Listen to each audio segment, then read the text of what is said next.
What's good, everybody? This is the first official Q&A episode of my YouTube channel and my podcast. That's right. The first podcast episode that's going to have a video associated with it. And the first video that's going to have a podcast associated with it. Side note, to those that listen to this via the podcast, I am using a lavalier mic this time around, so if it does sound different, it's because I was shot with a video this time, as well as the audio being done on a lav. Let's go to the comments section, where all the professionals are at. Question 1. Why is Melee so overrated? How dare you come in here with the audacity to ask this question? Is it the reason why my hands are messed up to this day? Probably so. Is it the reason why people break their backs carrying CRTs up and down stairs to and from venues? Probably so. But it is a beautiful game. It is not overrated. You shut your mouth. Question 2. Why are you so bad at Smash Ultimate, Steven? Well, the reason I'm bad at Smash Ultimate is because I don't play Ultimate anymore. Honestly, after the first few months of Ultimate, I wasn't feeling it. If I'm being 100% honest, I just was not feeling Smash Ultimate. It's a baby game. Just kidding. It's not a baby game. It's just not for me. I don't like that iteration of Smash. I don't think it's fluid enough for me and my liking. The decision-making tree is weird in my opinion, and it's just a little bit too inconsistent. I can understand why I lose something in like a game of Uni or Street Fighter or Xrd or any other game. Ultimate, sometimes I just can't understand or comprehend why that happened. And that's okay. I just need more consistency in my life at this point in time with my fighting games. Question 3. This is a good one. What games from the 90s and early 2000s should they bring back? Nolan says Power Stone 2 and Jet Set Radio. Nolan. Thank you, Nolan, aka Noah. You should check him out. I'll drop a SoundCloud below in the video and in the description of this podcast. Man, so I was born in 93. So the first game I can remember really playing was probably in 90. The 98 was when I got blue, I think. It was probably in 96 or 97. But I remember getting a Nintendo 64, and I played a lot of Quarterback Club, which was the precursor to Madden, and I believe it had Madden on the cover of it. Played the Raiders. I played a lot of, I had Banjo-Kazooie, just couldn't get into it. My pea-brain back then just couldn't comprehend how to play that game. Didn't buy Zelda. My parents thought it was too spooky for me. Well, mom thought it was too spooky for me. Played a lot of 1080, if you remember that game. 1080 was amazing. Loved that game. Snowboarding game. Mario Kart. Didn't play Mario 64, surprisingly enough. All my friends had it. Played it at my friend's place. I personally never owned Mario 64. Which I'm actually surprised about. But I don't feel like I'm missing out on it. So, it is what it is. Any other game that I remember from the 64?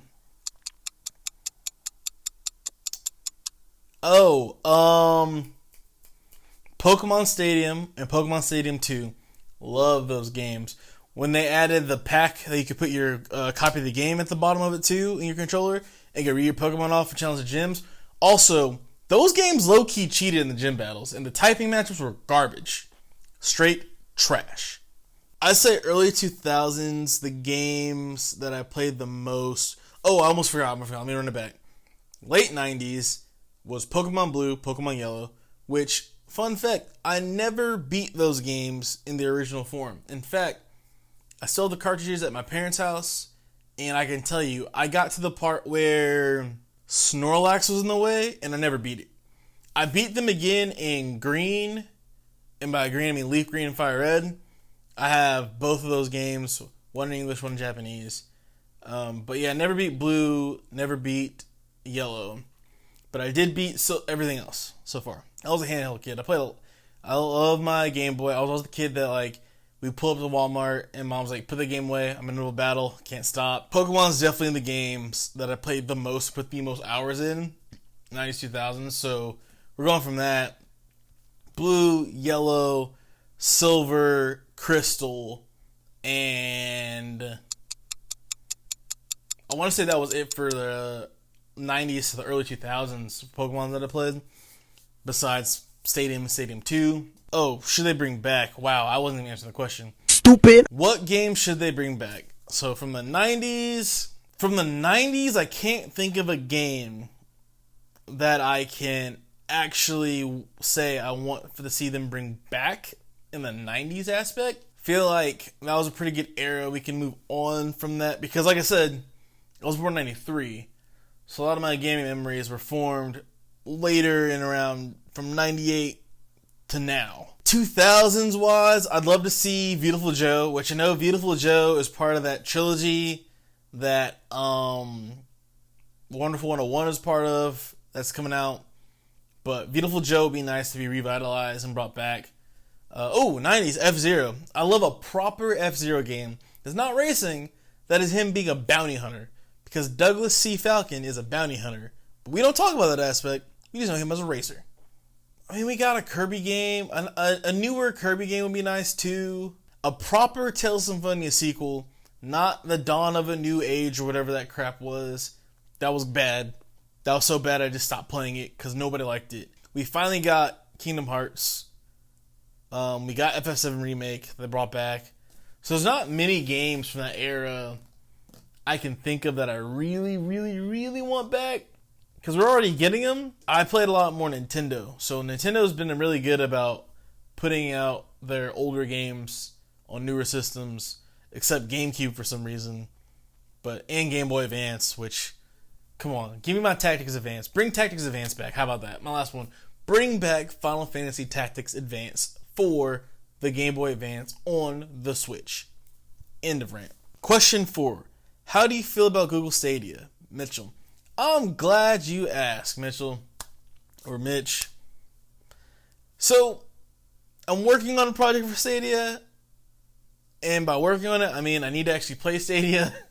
But cloud gaming is going to be good when they fix the home broadband issue and internet issue as a whole. Which, if anything, that could come out of this whole situation I'm not going to name is if we get better like internet protocol / regulation, if that makes sense.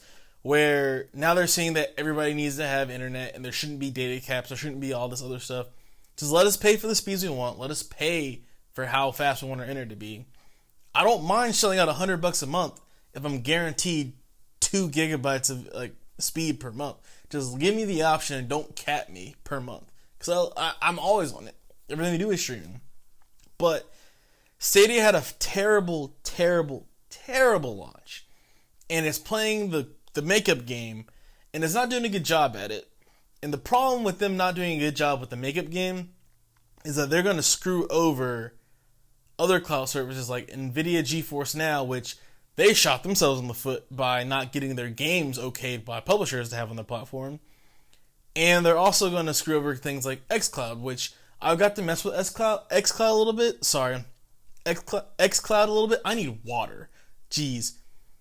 And it runs pretty well. I was playing on my friend's iPad. I don't know if it's a Pro or not. But playing on an iPad, playing Halo Master Chief Collection, because that was the only one for iOS. And it ran well. It was fine. Cloud gaming is going to be huge. And Stadia dropped the ball from the get-go. But I think Stadia as a whole, when the tech works, it works well. The problem that we're going to run into is that why would I want to play on either my phone that I have here or my iPad / tablet or my PC, which my screens have gone out, which is totally fine. Just noticed that I went to sleep, so that'll be funny for the video. And it's like I have to go out of my way to remember that I have Stadia because they gave it to me for 3 months for free. I have to go out of my way to remember that I have it, to use it, and then on top of that, I have to like put my phone into this little contraption, sync my controller to it, have to have the right Xbox controller to do it, blah, blah, blah. I just saw a story where the Stadia controller is going to work natively in the browser without a cable, which is cool. It's great, but them not having the features and games ready to roll off rip hurt. And Stadia did put out a video recently about the games they're bringing to the service, which good on them, but it might be too little too late. I want it to work. I really, really, really, really want this to work for them, because it'd be a great way to get more people interested, people that can't afford a PC. Like, I have a PC right here. I like people that can't have the nice things to play the nice games, to be able to play Doom Eternal on their cell phone or their laptop web browser with a controller will be amazing. It's just, they need to be better about implementing it. They need to be better about updating it, better games, and just explain it in such a clear-cut way that nobody can mess it up. I think that's the biggest problem, is that we have it, but we don't know what it is. People don't know what it is, so they don't know what to do with it. It's like, it's just a thing that Google put out. But that's another story for another day. I will be doing a video on Stadia just for you, Mitch, and for my own personal work stuff. Question 5. How versed are you in Pokmon Tournament? Would you agree with the sentiment that it's not well played because it's limited to the Switch, unlike other fighters? Jimmy, this is a great question. I think any game minus, well, I can't even say Street Fighter because it's on PC. Any game that wants to be a fighting game or seen as competitive and wide, it being limited to one console, with the exception of Smash. Smash is the only exception to this rule. I think is a bad move. I'm not well versed in Pokemon. I'll be completely upfront. I watch so little Pokemon. I watch more Pokemon TCG and Pokemon VCG than I've seen Pokemon, if I'm being completely fair. But with it being limited to just being on the Switch and the previous version on the Wii U, the Switch is not a great console for Pokemon, if I'm being for real. Setup doesn't seem ideal. I've seen the tournaments work and how they flow well, and like they make it happen, which is awesome for them in that community. But I think that Pokemon should be. Let me rephrase. I think Pokemon would do a lot better if it was on other platforms. In that, if the Pokemon Company would have marketed it a little bit more, they marketed it heavy, if that's a word. They helped promote it heavily in the very beginning of the Switch and whenever it first dropped. And then after it kind of died off, and you haven't seen, at least from my perspective, I haven't seen much like talk or support or anything about Pokemon in the last couple months or years. I think that for a fighting game to be successful, even if it is on one console or one platform, it needs steady developer support, as well as having their fan base and community be vocal about it. Because without that, the changes won't happen and things don't get done for the game. And I feel like Pokemon's missing, if not one or both of those things right now. But if I'm out of pocket, please correct me. Because if I'm out of pocket, put me in place. Just put me in my place. Question 6. Who would win in a fight? Iron Man versus 15 billion tons of Ladybugs. The Ladybugs are in attack mode. That's from the homie Nabil.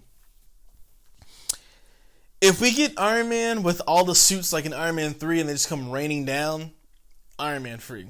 But 15 million tons of Ladybugs is a lot of Ladybugs. But I think if Iron Man summons the army, Iron Man's got this. Shout out to Tony Stark. RIP. Alright, this is a really good question coming up. Question 7.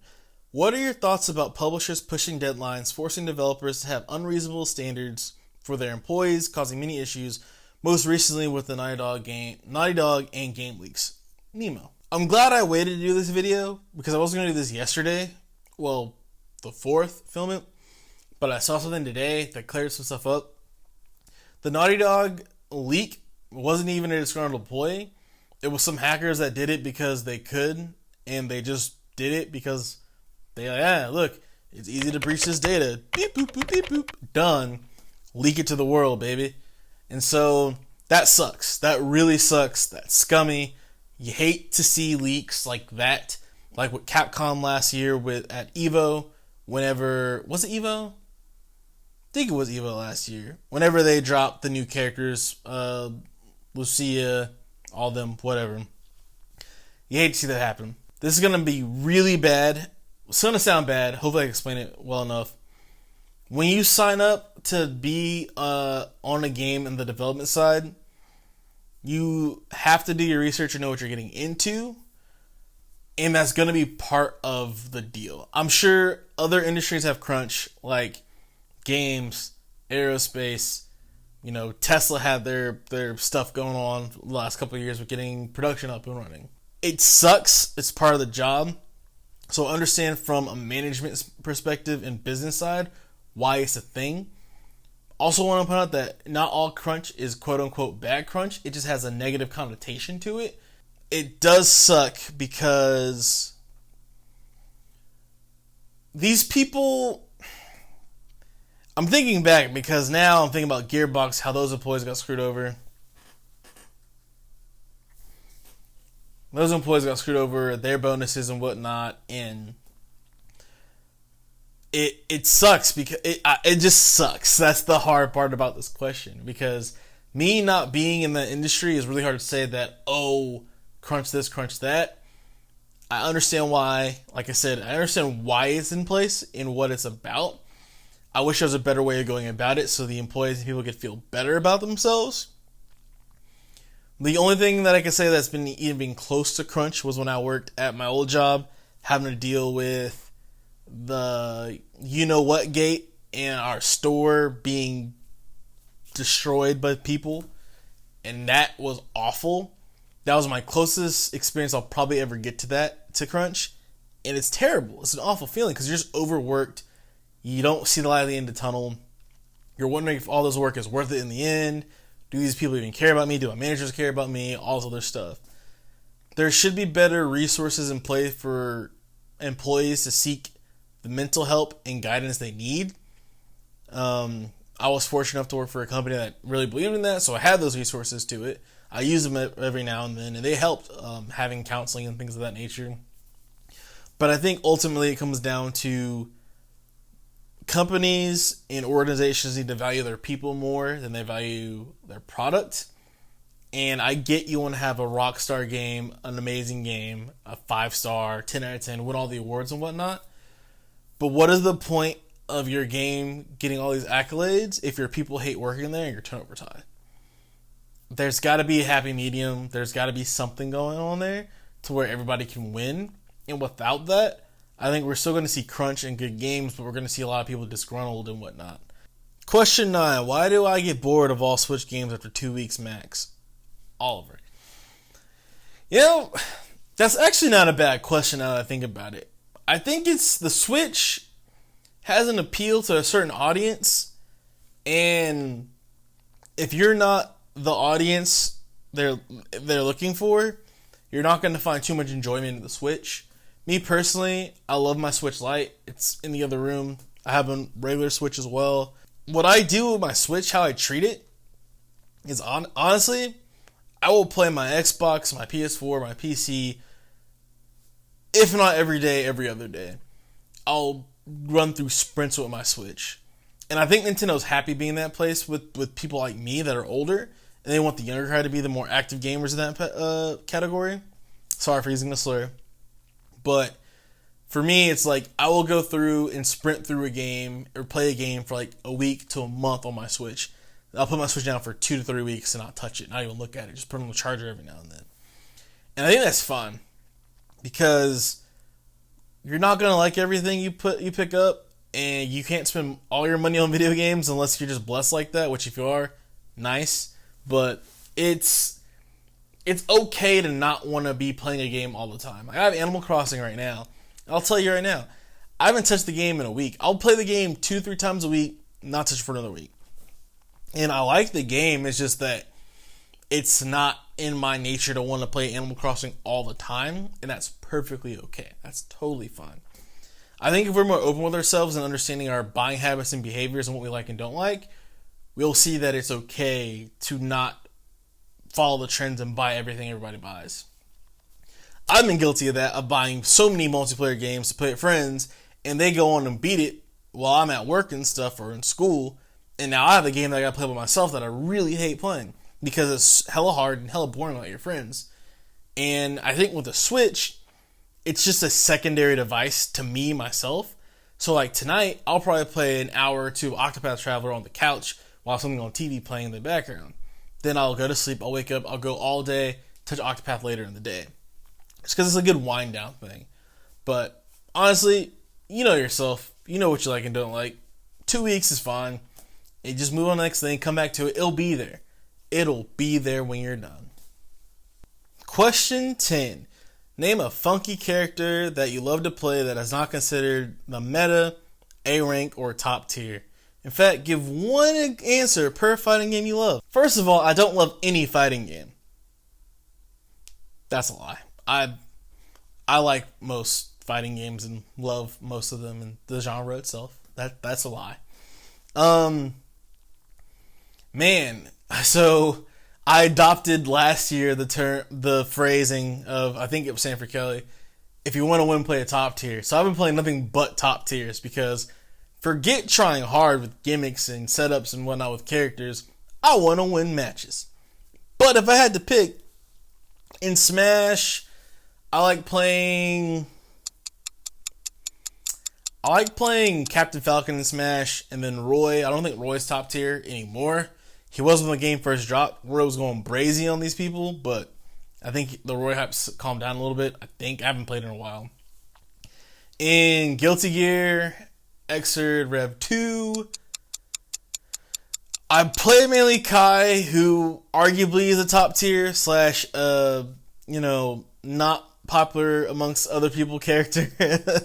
But I guess Leo would be my not top tier character, aka the Scrub Killer, Leo Whitefang. If I'm going to go with Street Fighter, I play Ken. He's not top tier, to my knowledge. So, play Ken. Also, kind of want to learn Sagat. Sagat's not top tier either, if I'm not mistaken. So, there's that. In Eunice, I play Gordeau, which in the first version of UDL, the first version of the game, it was hella good, hella strong, top tier, top 3 character in the game. Got nerfed in Eunice, in Uniclair, which is the newest version. He's a little bit better, but he's still pretty low until he gets Vorpal, and that's another story for another day. I'm not going to explain that mechanic. And then, is there any other game that I play that I want to talk about character-wise? I don't know. I think that's all the games I mainly play. I guess BB Tag, I play Gordo and... I play top tiers in that game. That game's a bad game anyway, so forget BB Tag. Alright, and here's the last and final question. When did you fall in love with gaming and why? From Mike Dub. I would say I fell in love with gaming at a pretty young age. I moved around a lot as a kid. Side note, this is going to be a pretty personal story, so bear with me. I moved around a lot as a kid because my dad was in the military, so every few years we were up and moving, and when you're at the age of, 4 to 6, and you leave your friend that's your quote-unquote best friend at the time, or for life, it really sucks to see them, to be gone, to not see them anymore, to not know. And this was back in the day when social media and cell phones were a thing, so lo and behold, I might not ever hear from this person. They might die tomorrow, and I'll never know who they were, who they are, or what happened to them, But to cope with that, I had my Game Boy, my Game Boy Advance, all the handhelds, and that was really what kept me whole and centered. Because I had to do sports when I was a kid. I liked sports. I wasn't in love with sports. It was something to do. It was fun, but it wasn't like my thing. But games, video games, and toys were my big thing. And so it was a lot easier when I was a kid to just have a Game Boy in my hand when the adults were talking, or mom's cooking dinner and I gotta sit and watch TV and something I don't want to watch, or I'm at my parents' friend's birthday party and all the kids are way older than me and I'm 6. I just had my Game Boy. And I just play Pokemon most of the time. And so from there, I'd say probably from the age 5 and 6 when I really started loving games, because moving around and being an only child, I had no brother and sister to talk to. I'd have my video games. It gave me a chance to escape and not think about the fact that I'm moving 3,000 miles away from one state to another, or halfway across the globe to Japan, and leaving my life in America behind, not knowing what's happening. It gave me a chance to learn how to read, how to problem solve, how to, convey emotion at times. Because there are some moments in games when you're younger that you don't think of it as being emotional, but when you're at that young age, it's pretty emotional for a kid. And so I learned a lot from playing and reading games. Even more so when I got older, playing GameCube and got into more JRPGs and stuff like that. And being able to basically take my world that was around me, forget about it for anywhere from 2 to 4 hours or more, depending on the day, and just get immersed in what's going on in the world story around me. So probably since I was a kid, I just love video games. And to this day, my parents are kind of supportive. My dad's okay with it. He's, as long as I'm not doing drugs or selling drugs, it's cool. My mom's like, you spend too much money and time on it, but it's cool. You're not, going broke.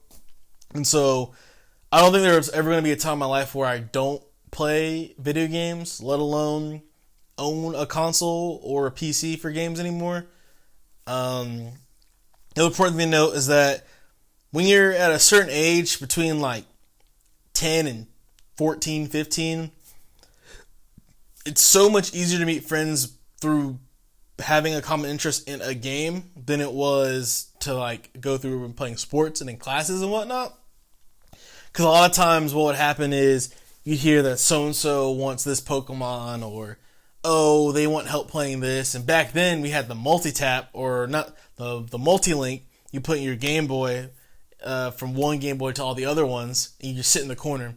I strictly remember when Pokemon Sapphire, Ruby were out, and our apartment complex on the military base we're at, there's little nooks that you could see out these windows.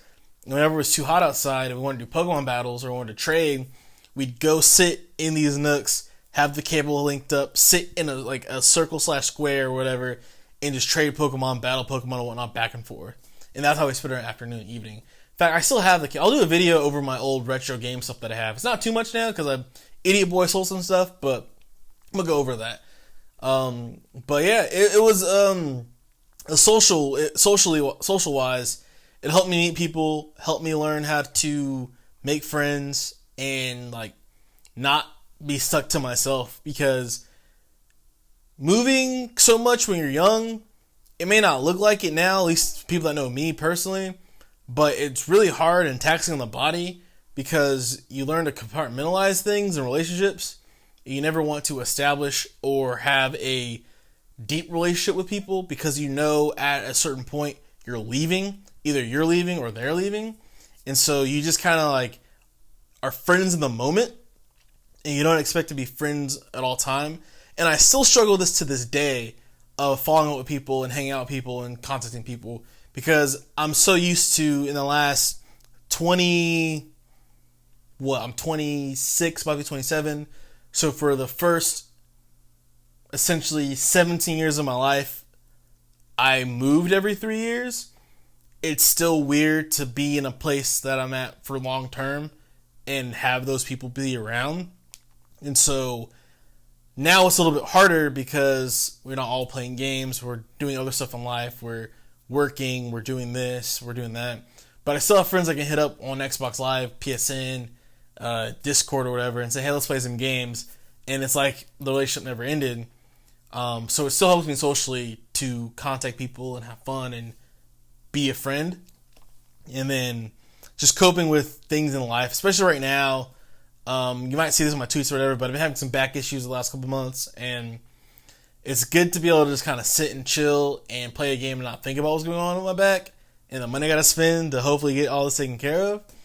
But Yeah, it's just been my passion for games, my love for games have been since I was a little kid, and it's something that will always and forever be part of my life, no matter what.